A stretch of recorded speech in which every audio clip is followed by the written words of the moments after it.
Assalamualaikum warahmatullahi wabarakatuh. Perkenalkan, nama saya Nabil Nasruddin Al-Mutawakil, mahasiswa program studi Teknologi Informasi Universitas Muhammadiyah Yogyakarta dengan NIM 2023-0142. Di sini saya akan mengerjakan tugas UCP 1 mata kuliah praktik profesional. Di sini saya akan menjelaskan tentang Human Model of the Word. Human Model of the Word ini termasuk di dalam NLP yang bisa kita ketahui juga Neuro Linguistic Programming. NLP adalah pendekatan psikologikal yang berkaitan dengan menganalisis strategi yang dipakai oleh seorang yang sukses. Tujuan utama pendiri NLP ini adalah agar setiap manusia mampu mencapai potensi terbaik yang ada di dalam dirinya. Richard Bandler dan John Grinder pernah berkata, "Bring about wonderful change to the world," yang kita maknai membawa perubahan yang luar biasa bagi dunia.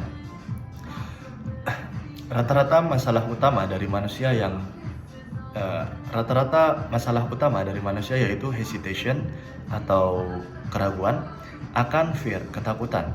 Apabila seseorang belum melakukan sesuatu tetapi timbul rasa ragu, maka pastinya akan timbul pula rasa ketakutan dalam dirinya, sehingga orang tersebut tidak dapat mengupgrade dirinya dalam segala bidang dan menjadi stagnan di situ saja. Selanjutnya, Richard Bandler juga pernah berkata, "Fear doesn't come from nowhere. You have to do something to be afraid." Ketakutan tidak datang dari mana. Akan tetapi Anda harus melakukan sesuatu untuk takut. Maksud dari perkataan Richard Bandler yaitu kita harus berani memulai segala sesuatu terlebih dahulu. Karena dengan itu terdapat dua kemungkinan. Yang pertama, kita berhasil melakukan hal tersebut atau kita gagal dalam melakukan hal tersebut. Dari kegagalan yang kita alami, kita dapat banyak sekali pelajaran, sehingga dari kegagalan tersebut kita dapat mengupgrade diri kita, kemudian mempersiapkan diri kita untuk kedepannya apabila menghadapi permasalahan, melakukan sesuatu itu lebih baik di kemudian hari. Oke, selanjutnya dalam NLP kita akan belajar 3 poin. Yang pertama ada neuro, yaitu bagaimana merekayasa perasaan melalui syaraf. Kemudian yang kedua ada linguistik, bagaimana berkomunikasi dengan diri kita sendiri dan orang lain dengan baik. Yang ketiga ada programming, bagaimana mengubah kebiasaan cara berpikir kita, berkomunikasi kita, dan berperilaku kita dengan orang lain. Ketika manusia mempelajari mengubah cara berpikir dan berperilaku, mereka akan mampu mengubah kehidupan mereka menjadi lebih baik daripada sebelumnya. Tujuannya adalah meningkatkan cara berkomunikasi pada diri sendiri dan orang lain agar lebih berdampak positif terhadap kehidupannya.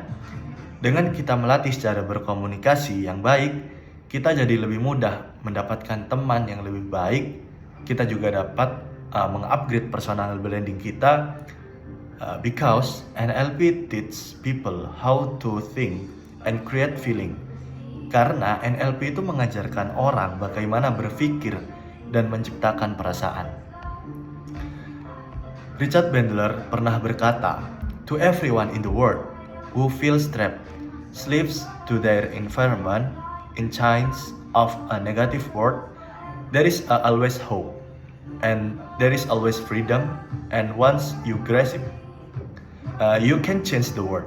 Untuk semua orang di dunia yang merasa terjebak, budak lingkungan dalam rantai dunia yang negatif, selalu ada harapan dan selalu ada kebebasan. Dan begitu Anda memahaminya, Anda dapat mengubah dunia itu. Terkadang sebenarnya kita itu sudah banyak sekali solusi-solusi yang ada, yang biasa kita lihat. Tetapi dari diri kita sendiri itu timbul rasa tidak enak, sungkan terhadap orang lain, atau nanti takut kedepannya bakal dikata-katain dengan teman atau orang di sekitar kita, sehingga itu yang membuat kita tidak ada progres, tidak ada keinginan untuk berubah, tidak dijalani terlebih dahulu yang seharusnya kita bisa berubah menjadi lebih baik ke depannya. Kemudian kita juga harus memahami diri kita terlebih dahulu, karena apabila kita tidak memahami diri kita terlebih dahulu, itu akan sulit untuk mengetahui personal kita sendiri itu seperti apa, bagaimana kita akan mengetahui personal orang lain.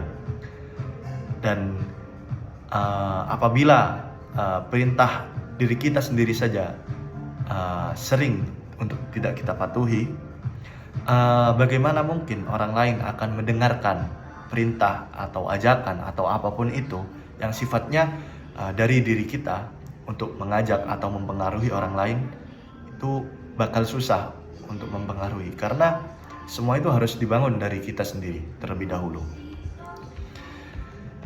Baik, selanjutnya seringkali orang-orang itu bertanya pada dirinya sendiri, apakah saya itu seorang pemimpin? Apakah saya itu bisa menjadi leader? Itu sering sekali dan banyak orang-orang yang belum merasakan bahwa di dalam dirinya itu memiliki jiwa kepemimpinan. Menurut saya jawabannya adalah semua orang pasti memiliki jiwa kepemimpinannya masing-masing. Apabila terdapat orang yang berkata tidak ada jiwa kepemimpinan dalam dirinya, maka mereka masih belum mengetahui bahwa di dalam dirinya sebenarnya memiliki jiwa kepemimpinan. Kepemimpinan itu tidak hanya memimpin suatu kepanitiaan, memimpin suatu organisasi, tetapi dengan cara kita mengatur emosi kita, mengatur keuangan kita, mengatur diri kita sendiri, itu juga dapat disebut dengan kepemimpinan. Dan itu adalah suatu modal yang baik sebelum kita memimpin orang lain. Kita harus bisa memimpin diri kita terlebih dahulu. Oke. Dalam Human Model of the World terdapat 3 proses tahapan. Yang pertama, generalization atau generalisasi. Informasi disajikan dengan disamarkan dalam bentuk penyamarataan, seolah-olah satu hal berlaku untuk semua hal. Contohnya, saya pernah bertemu dengan dokter yang tidak ramah. Kemudian saya berpikir bahwa pasti dokter-dokter di luar sana memiliki sifat yang sama, tidak ramah. Padahal kita belum mencoba untuk menemui dokter-dokter yang lainnya.